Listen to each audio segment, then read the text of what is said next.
here's a nice looking DS Lite, but this DS has two problems. The hinge is bad, and the top screen is completely busted. It's got this huge blemish on it, and nothing else even comes in any good. So it's going to be really hard to play DS games on this, but you can still play Game Boy Advance games on it. And it's not unusual for people to keep their DS like this, just play GBA games. Some people remove the top screen so that it's just the bottom screen, and that's a neat idea. Then you have a machine that plays only Game Boy Advance games in this horizontal orientation, just like the Game Boy Micro. But since this is much bigger than a Game Boy Micro, people call it a Game Boy Macro. The tricky part about making a Game Boy Macro is figuring out what to do with these two nubs at the top when the top screen is gone. There's these two parts that stick out still. And some people leave them there, and some people try and file them down and make this top edge smooth. But if you do that, it leaves holes here that you have to fill with putty or whatever, and then it looks bad unless you paint the whole thing. That's why a lot of Game Boy Macros you see are interesting colors you've never seen on a DS, because they get painted. Well, in deciding whether I wanted to do option A, leave the nubs on, or option B, file them down and paint it, I decided to do option C, put the whole thing into a Super Nintendo game. I thought, that's probably about the right size, and put the whole thing into a Super Nintendo game is always an option for just about anything you do. So I could cut a hole here for the screen, the A and B buttons, select and start buttons, the D-pad, and the L and R buttons on the top, and then kind of work out a place to put the speakers and the headphone port, power switch, volume dial, this battery light. Low battery light is just the power light. Two lights, and find some way to make this slot so you can put the games in some way that, without making it look terrible. That might not be possible. I've never done this before, but we'll see what we get. So let's take these both apart and see if everything will fit. Now these are tri-wing screws, so you need a tri-wing screwdriver to be able to take them out. Also, these rubber pads here, you have to pull those off because there's screws behind those. And we also need to open up the battery compartment, which is a tiny Phillips screw head. And get that battery out somehow. And there's some more screws in there.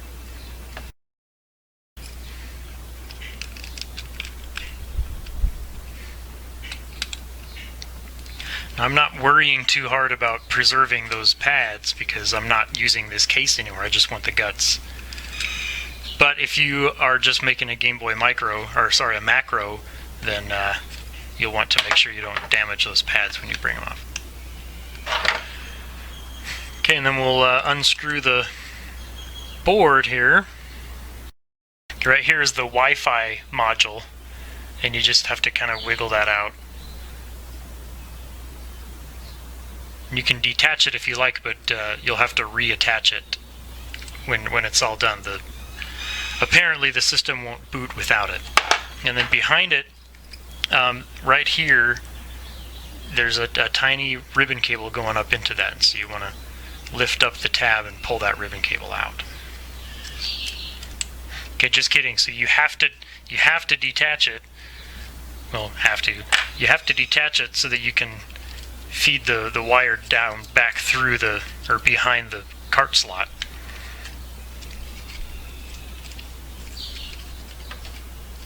And then go ahead and detach this. I don't know what this is.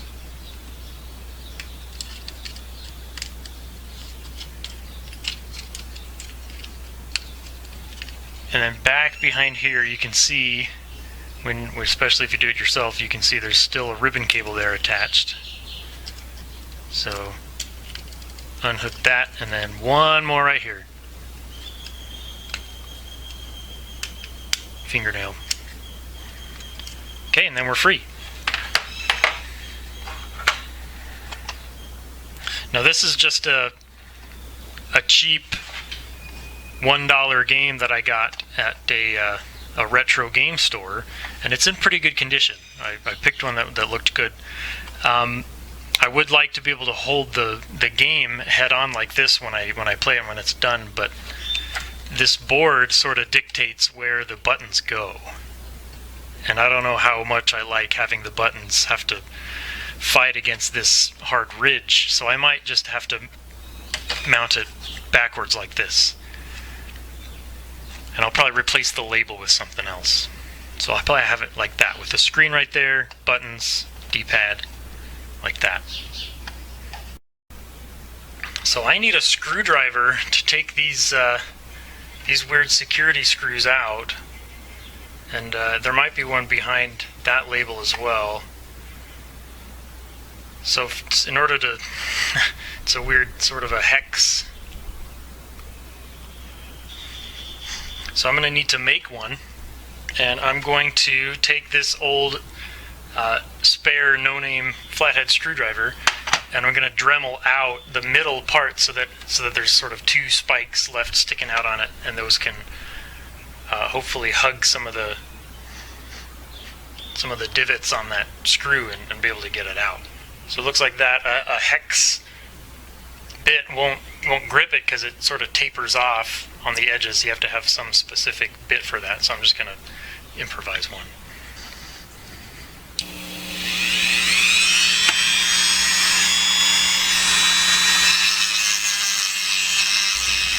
Alright, so I finished it. I had to Dremel away quite a bit because it was too big to fit into the slot, so I had to Dremel out the sides. But I, sort of a crude rudimentary screwdriver for it. It's got these two spikes on the end now, so it's a sort of a death screwdriver, but we'll see if it grips the screw decently. To put it on right. Okay, I got it. Now it's not a super good good sound screwdriver, but I only have to use it a couple of times, so if I can get it to work at all, then that's good.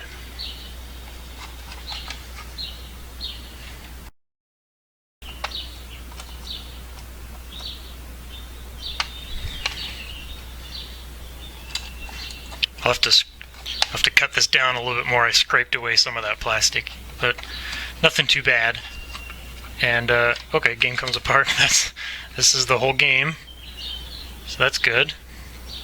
Might be useful in the future.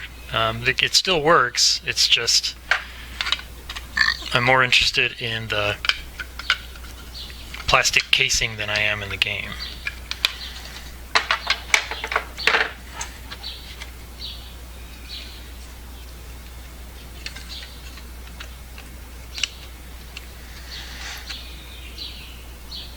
So that looks like it'll fit. I have to cut away some of that plastic, but it looks like it'll fit. And the headphone port, I can desolder that and move that down here so you can plug in your headphones into the bottom of the cartridge. Same with the volume dial. Same with this momentary power switch. And same with the charger slot. So that should work. Okay, I'm off to cut the plastic.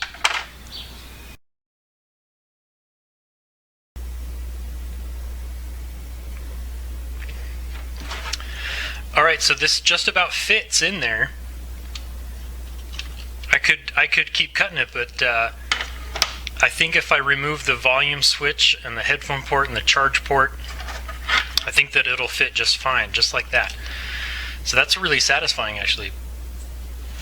So I'm going to go ahead and desolder that stuff. I'm going to desolder it anyway. Might as well do it now, make sure that it fits in the case. So I've got my desoldering wick, and I got my solder sucker for the bigger blobs of solder. And while I'm at it, I'll just take out this DS game port, because we won't be needing that, and we can maybe use that space for something else like speakers. And so that's what I'm going to do now. I'm going to desolder that stuff.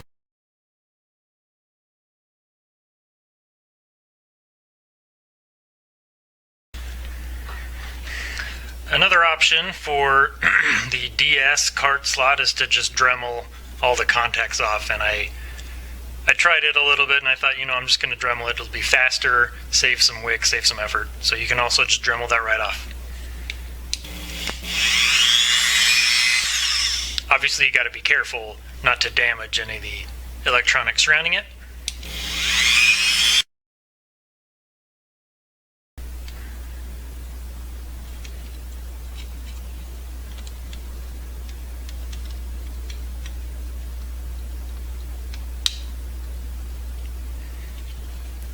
This volume slider, I'm really nervous about heating up these points. It looks like there's 2 potentiometers right on either side of it that I'm positive will damage if I try to solder right there or desolder right there. So I'm going to see if there's any way I can just wire a regular dial potentiometer to these pins and maybe just hook up the volume to that.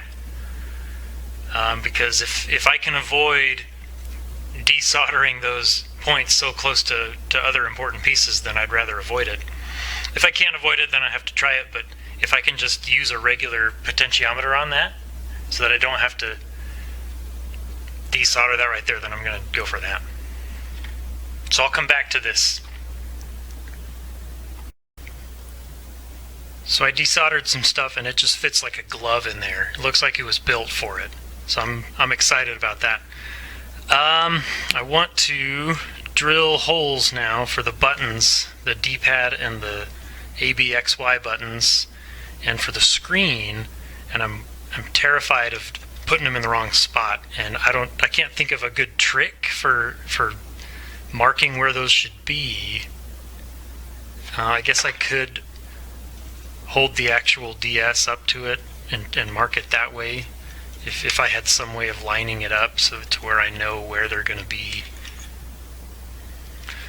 Not sure. So what I think I'm going to do is the old method of making a tiny cut or a tiny hole where I know it's going to be part of a bigger hole, and then just sort of look through it and see how close I am to the edge and just make it slowly bigger and bigger until it's the size I need it. So I'll just stick with that. So I'm going to use these through holes as sort of a guide. I'm going to etch this one in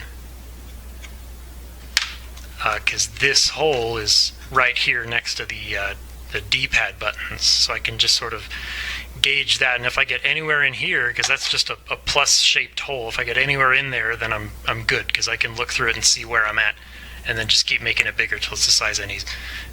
These ones are going to be harder to get because it's 4 individual holes, but I'll just do what I can, and I'll just do the old trick, just make a tiny hole where I know it's part of the big hole, and then just make it slowly bigger in all the right directions until it's the size and the shape I need.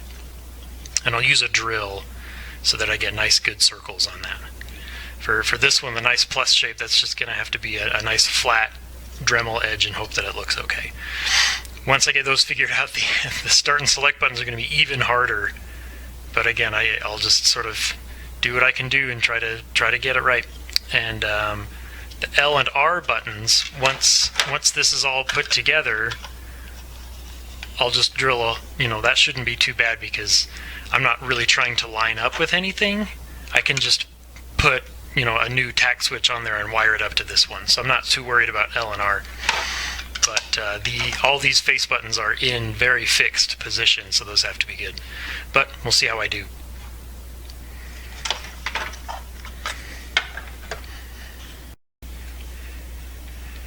So I'm about done with the D-pad opening there, and it looks okay.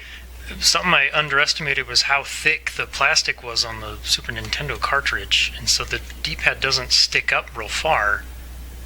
And if that continues to be a problem when all the holes are cut and it's pressed up against it, I might have to put something between the actual plastic buttons and the contact pads to kind of push it up a little bit higher so that it's got a better lift on there, so it has some distance to travel when you press it. Something I did is I hot glued the D-pad and the directional buttons and the silicon pads into place so that they all just kind of sit there where I want them. and this I've removed some of the glue so that it would fit through the hole better, but I had it glued securely, and that way I was able to just hold it up, put the board, where it fits in the thing, and see exactly where I still needed to cut. So that's been working pretty well, so I recommend that.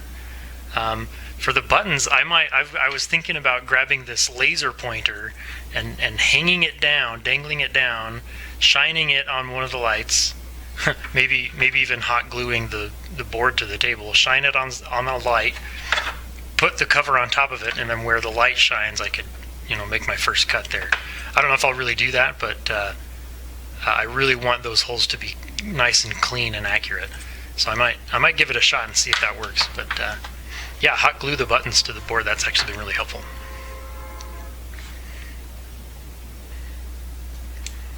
So the buttons are coming out okay. The thickness of the back of the cartridge, the plastic is really thick, and these buttons are pretty short, kind of shallow. So I'll have to, once it's all buttoned up, I'll have to play a game or two to see if that's distracting, if I need to do something to raise those up a little bit. Because that's pretty deep in there. Still, I think, doable. Another thing is I need to figure out a way to keep them from spinning around. They're not quite oriented right, and I'll have to put something in place to keep them nice and upright. Another thing is, why in the world did I do X and Y buttons? I was almost done before I realized that I don't need X and Y buttons. I should have just left them off and just done A and B. So I guess my options are to just leave them there and pretend I did it on purpose so that it looks cool, looks like a DS or whatever. Another option would be, I guess, get another cartridge and start over, which I don't want to do because I hate doing the plastic modding part of mods. I hate cutting plastic. It's tedious and takes a long time if you want it to look good. Another option would be I could forego making a select and start button or an L and R button and just map those to be those buttons instead and pretend I did that on purpose. I don't want to do L and R because that's the whole point, the ease of having those trigger buttons. So I might do select and start, but I'll cut the screen out, and while I'm doing that, I'll think about what I want to do there. But I feel like an idiot for doing those. I should have just left them off. Anyway, before I cut the screen, I want the screen to be able to light up so that I can tell the viewable area and whatnot, and make sure that I'm cutting in the right spots. So that means I need to wire this thing up to start working. Or working again after I've desoldered stuff off it. So let's see. Let me attach the screen.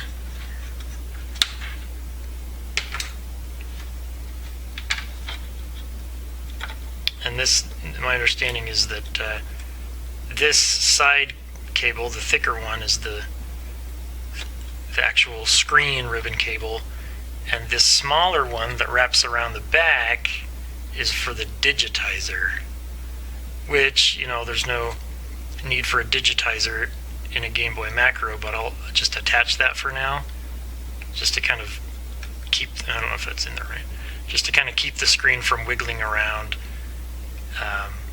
as much as I can. And I'll have to decide if I want to even take the digitizer out completely or if I should leave it in there or what. Let's see. So my understanding also is that, where did I put it? The Wi-Fi module is not obviously needed to run Game Boy Advance games, but the system won't boot up without it. And so you have to put that back on there. So that's the Wi-Fi module if you're following along at home.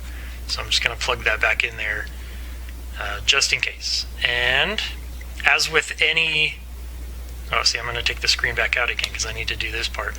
As with any Game Boy Macro, the DS, I didn't have that in right. The DS does some sort of a check to make sure that the top screen is hooked up right or something. You have to bridge, you have to short two of these points with an LED or a resistor to kind of fool the system into thinking that the top screen is connected still. So I have what I read was that you need a 330 ohm resistor. So I think that's what I've got here. So let me pull out my cheapo multimeter or multimeter.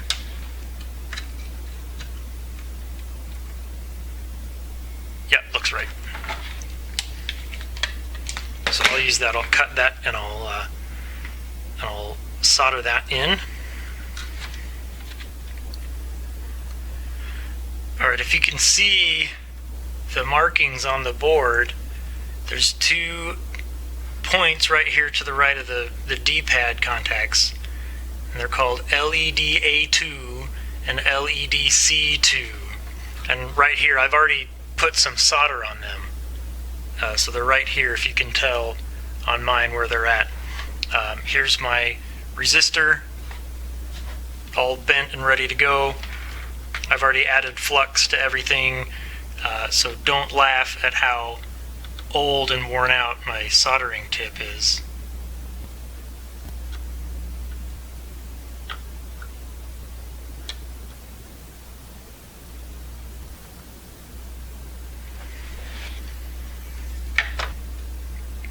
Okay, let's put the screen in again and let's see if I fried anything when I desoldered everything.